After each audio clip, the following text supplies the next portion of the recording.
வகுப்பு சமூக அறிவியல் கைடு. பாடத்தினை புரிந்து கொள்ள உரையாடல் வடிவில் ஸ்டடி மெட்டீரியல், விடைகளை ஞாபகம் வைத்துக் கொள்ள மெமரி டிப்ஸுடன் கூடிய பிராக்டிஸ் மேனுவல். தேர்வுக்கு இதிலிருந்து தான் கேள்விகள் வரும். 10ஆம் வகுப்பு படிக்கும் உங்கள் பிள்ளைகளுக்கு வாங்கி கொடுங்கள் Purandur books and kites. Touring talkies ரசிகர்களுக்கு வணக்கம். வாங்க லென்ஸ் நிகழ்ச்சிக்கு போகலாம்.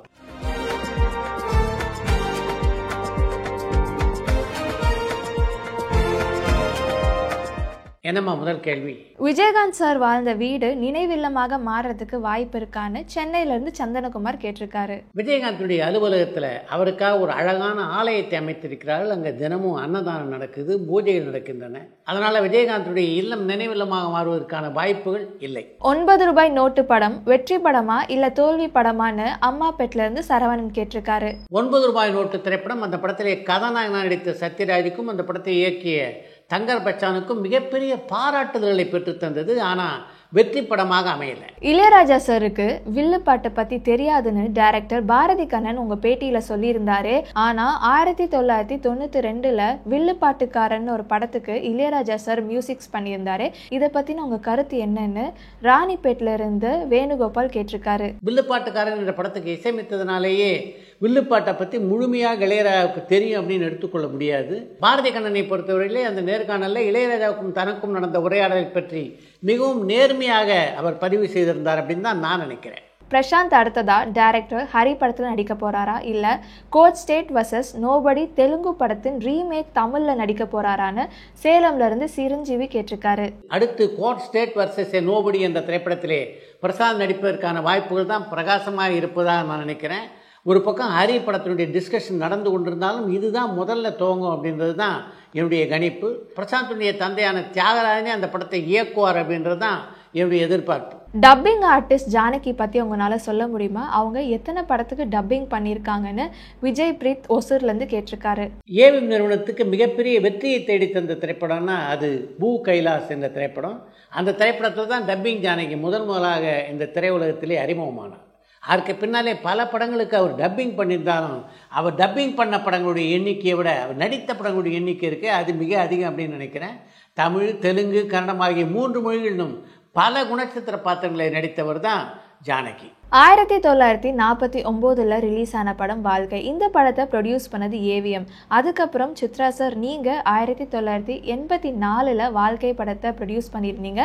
இந்த படத்தோட டைட்டில் ரைட்ஸ் நீங்கள் வாங்கினீங்களான்னு நியூ ஜெர்சியிலிருந்து எலமாரன் கேட்டிருக்காரு. 1984ஆம் ஆண்டில் நடிகர் சிபா கணேசன் நடித்த வாழ்க்கை திரைப்படத்தை தயாரித்து வெளியிட்ட போது ஏவிஎம் நிறுவனத்துக்கிட்ட அதுக்காக முறையான அனுமதியை நான் பெற்றதாக சொல்ல முடியாது.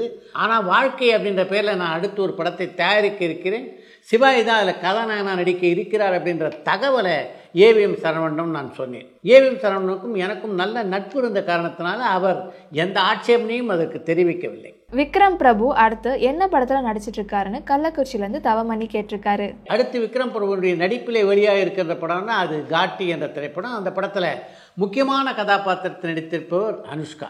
அந்த படம் நீங்களாக வேறு 2 புதிய படங்களிலும் இப்போது நடித்து கொண்டிருக்கிறார் விக்ரம் பிரபு. மார்க்கெட் ரீதியா சூரி, பிரதீப் ரங்கநாதன் சிம்புவை மிஞ்சிட்டாங்கன்னு சொல்றாங்களே, இது உண்மையான? கோயம்புத்தூர்லேருந்து குமார் கேட்டிருக்காரு. பிரதீப் ரங்கநாதனுடைய நடிப்பிலே உருவாகி வெளியான டிராகன் திரைப்படம் மொத்தம் 122 கோடி ரூபாய் வசூலை தொட்டிருக்கிறது. சமீபத்தில் வெளியான தனுஷனுடைய திரைப்படமோ சூரியனுடைய திரைப்படமோ அந்த அளவுக்கு வசூலை பெறவில்லை. அப்படின்றதுனால தான் இப்படி ஒரு விமர்சனம் எழுந்திருக்கிறது அப்படின்னு நான் நினைக்கிறேன். விஜயகாந்த் சாரோட பலமும் பலவீனமும் என்னன்னு சென்னையிலேருந்து சந்திரகுமார் கேட்டிருக்காரு. விஜயகாந்துடைய பலம்னா அது அவருடைய திறமையும் எளிமையும். அவருடைய பலவீனம்னா அது கோபம், நீண்ட நேரம் அது நீடிக்காது என்ற போதிலும். ஸ்பாட் எடிட்டிங்னா என்னன்னு மதுரையில இருந்து பிரபு கேட்டிருக்காரு. பொதுவாக படப்பிடிப்பு நடந்து முடிந்ததற்கு பின்னாலே எடிட்டிங் ரூம்ல தான் படத்தொகுப்பு வேலைகள்லாம் நடக்கும். கடந்த 5 ஆண்டுகளாக பார்த்தீங்கன்னா படப்பிடிப்பு தளத்திலேயே அந்த படத்துக்கான படத்தொகுப்பு வேலைகளை பெரும்பாலும் படத்தொகுப்பாளர்கள் முடித்து விடுகிறார்கள். அதுதான் ஸ்பாட் எடிட்டிங். ஆடு ஜீவிதம் படத்துக்கு தேசிய விருது கொடுத்தாங்களே, இது அரசியல் காரணம் இல்லைன்னு நாங்கள் நம்பணுமான்னு தருமபுரியிலேருந்து அருண் கேட்டிருக்காரு. தேசிய அளவிலே சிறந்த கலைஞர்களை தேர்ந்தெடுப்பதற்காக அமைக்கப்படுகின்ற குழுவில் நானும் ஓராண்டு பணியாற்றியிருக்கிறேன். நாங்கள் பணியாற்றிய போது எந்த அரசியல் அழுத்தமும் எங்களுக்கு இல்லை. நாங்களாகத்தான் சுதந்திரமாக எல்லா கலைஞர்களையும் தேர்வு செய்தோம். அப்படித்தான் இப்போதும் நடைமுறையில் இருக்குது அப்படின்னு நான் நினைக்கிறேன். ஃபீனிக்ஸ் படம் சக்ஸஸ் ஆச்சான்னு திண்டுக்கல்லேருந்து ஷேக் கேட்டிருக்காரு. ஃபீனிக்ஸ் திரைப்படம் மிகப்பெரிய வெற்றி படமாக அமையும் அப்படின்ற எதிர்பார்ப்பு திரையுலகில் இருந்தது. ஆனால் அந்த எதிர்பார்ப்பை அந்த படம் நிறைவு செய்யவில்லை. டைரக்டர் அறிவழகன் இப்போ என்ன படம் பண்றாரு, அதை பத்தின அப்டேட் ஏதாச்சும் இருக்கான்னு பாலக்காடுல இருந்து பிரேம் கேட்டிருக்காரு. அறிவழகன் தன்னுடைய அடுத்த படத்திற்கான பணிகளில் இப்ப மிக தீவிரமாக ஈடுபட்டிருக்கிறார். ஏஆர் ரஹ்மான் சாரோட பேட்டியை சாய்வு சித்ரால எப்போ எதிர்பார்க்கலாம்னு திண்டுக்கல்ல இருந்து ஷேக் கேட்டிருக்காரு. ஏஆர் ரஹ்மானுடைய பேட்டி நிச்சயமாக சாய்வு சித்ராவில் இடம்பெறும். ஆனால் எப்போது அப்படின்றது தான் இப்போது என்னால் சொல்ல முடியாது. ரஜினிகாந்த் சார் நடிச்ச கூலி படத்துக்கு ஏ சர்டிஃபிகேட் கொடுத்துருக்காங்களே, இதுக்கு முன்னாடி நடிச்சிருக்க ஏதாவது படத்துக்கு ஏ சர்டிஃபிகேட் கொடுத்துருக்காங்களான்னு அன்னம்பேட்ல இருந்து குப்புராஜ் கேட்டிருக்காரு. கூலி திரைப்படம் ஏ தணிக்கை சான்றிதழ் பெற்றுள்ள ரஜினிகாந்துடைய 6வது திரைப்படம். இதற்கு முன்னாலே 5 ரஜினிகாந்த் படங்களுக்கு ஏ தணிக்கை சான்றிதழ் வழங்கப்பட்டிருக்கிறது. அவருடைய திரை வாழ்க்கையிலே ஏ சான்றிதழ் பெற்ற முதல் படம்னா அது நான் சிகப்பு மனிதன் என்ற படம். அந்த படத்தை தொடர்ந்து நெற்றிக்கண், புதுக்கவிதை, சிவா ஆகிய படங்களும் ஏ சான்றிதழ் பெற்றன. இதில் சிவா அப்படின்ற திரைப்படம் 1989ஆம் ஆண்டிலே வெளியான திரைப்படம். 36 ஆண்டுகளுக்கு பின்னாலே ரஜினிகாந்துடைய படம் ஒன்று ஏ சர்டிஃபிகேட் பெற்றிருக்குன்னா அது கூலி திரைப்படம் தான். 71வது தேசிய விருது பட்டியலில் உங்களுக்கு திருப்தி இருக்கான்னு ஸ்ரீலங்கால இருந்து ரியாஸ் கேட்டிருக்காரு. 71வது இந்திய திரைப்பட தேசிய விருதுக்கான பட்டியல் எனக்கும் திருப்தி அளிக்கலை அப்படின்றது தான் உண்மை. மதன் பாபு சார் ஒரு நல்ல நடிகர் அண்ட் நல்ல மனிதர் கூட. அவரை பற்றின ஒரு சில வார்த்தை அவங்க நல்லா சொல்ல முடியுமான்னு வைத்தியநாதன் யூஎஸ்ஏலேருந்து கேட்டிருக்காரு. மதன் பாபு ஒரு பல்துறை வித்தகர் அப்படின்னு தான் சொல்லணும். ஒரு பக்கம் மிகச்சிறந்த இசைக்கலைஞராக இருந்தார், இன்னொரு பக்கம் நல்ல நடிகராக இருந்தார். இதையெல்லாம் தாண்டி ஒரு முக்கியமான விஷயம் அவர்கிட்ட என்னை மிகவும் கவர்ந்ததுன்னா அவர் நல்ல மனிதராக இருந்தது தான். மற்றவர்களை உபசரிக்கிறதுல மதன் பாபுக்கு நிகர் அவர் தான் அப்படின்னு சொல்லணும். அதே மாதிரி ஒருத்தர் கஷ்டம் அப்படின்னா ஓடோடி போய் உதவுகின்ற குணம் படைத்தவராக இருந்தவர் தான் மதன் பாபு. அவருடைய இழப்பு அவருடைய நண்பர்களை பொறுத்த வரைக்கும் பேரிழப்பு என்பதிலே எந்த சந்தேகமும் இல்லை. கமல் சாரோட அடுத்த ப்ராஜெக்ட் என்னன்னு ஏதாச்சும் அப்டேட் கொடுக்க முடியுமான்னு செங்கல்பேட்டிலேருந்து வீரபாபு கேட்டிருக்காரு. கமலுடைய அடுத்த படம் என்னவாக இருக்க போகிறது அப்படின்றத பற்றி இதுவரைக்கும் எந்த முடிவும் கமல்ஹாசனும் எடுத்ததாக தெரியல.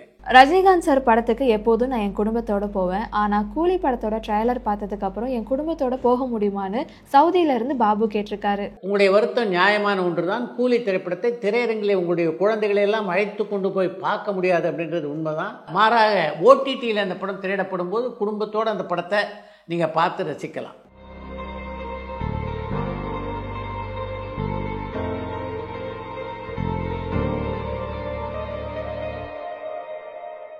இரநூறு படங்களுக்கு மேலே இசையமைச்ச இசையமைப்பாளர் யாரு, அவங்களோட 200வது படம் வெற்றி பெற்றதான்னு காஞ்சிபுரம்ல இருந்து சரவணன் கேட்டிருக்காரு. மெல்லிசை மன்னர் எம்.எஸ். விஸ்வநாதன், இசைஞானி இளையராஜா ஆகிய இருவருமே 200 படங்களுக்கு மேலாக இசையமைத்திருக்கிறார்கள். மெல்லிசை மன்னர் எம்.எஸ். விஸ்வநாதனுடைய 200வது திரைப்படமாக அமைந்த படம் தங்கதுரை என்ற திரைப்படம். அந்த படம் வெற்றி படமாக அமையல.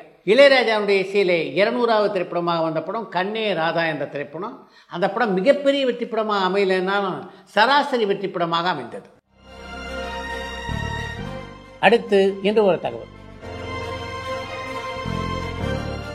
இன்றைய வாழ்க்கையிலே மன அழுத்தத்துக்கு ஆட்படாதவர்களே இல்லை என்று சொல்லலாம். அந்த அளவுக்கு மன அழுத்தம் எல்லோரையும் வாட்டி வதைத்து கொண்டிருக்கிறது. இன்றைக்கு தமிழ், தெலுங்கு, மலையாளம், ஹிந்தி ஆகிய பல மொழிகளில் நடித்து கொண்டிருக்கின்ற இயக்குனரும் நடிகருமான சமுத்திரகனி கூட ஒரு காலகட்டத்திலே அப்படிப்பட்ட மன அழுத்தத்துக்கு ஆளானவர் தான்.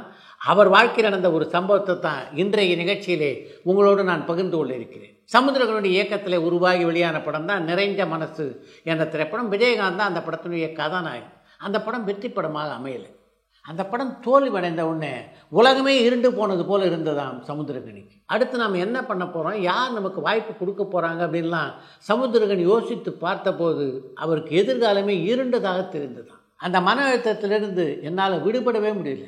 படுத்தா தூக்கம் வரல, என்ன பண்ணுறது அப்படின்னு புரியாமல் தவிச்சேனா.